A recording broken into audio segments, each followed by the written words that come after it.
A very good morning to all of you. Myself is Dr. Rakhi presenting a lecture on the topic affinity chromatography. In the previous lecture, we have discussed about the introduction of affinity chromatography, and now we discuss about the principle of affinity chromatography.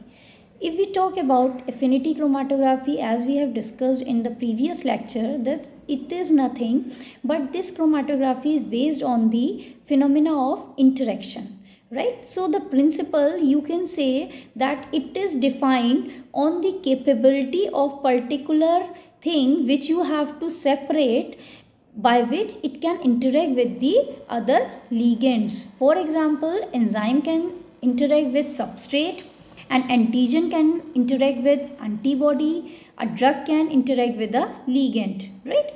So if we want to separate these things, what we have to do, we have to take something in our stationary phase. In stationary phase, you can take, for example, an antibody, right?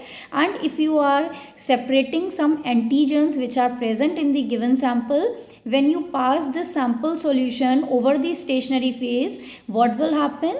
The antigen got interact with antibody, right?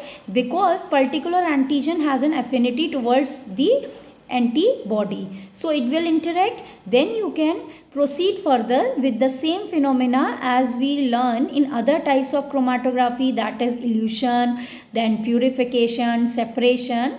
You can proceed. So this is basically based on the interaction, because a number of ligands are coupled with the stationary phase, and when we pass our sample over these stationary phase, what will happen? They got interact, they got bind, because they have a particular affinity for that. So the principle is, it is based on the affinity, it is based on the capability of particular thing to interact with the other thing. For example, an antigen can interact with antibody, an enzyme can interact with substrate, a drug can interact with ligands, right? So all these types you can separate, you can study by using this type of chromatography. Thank you.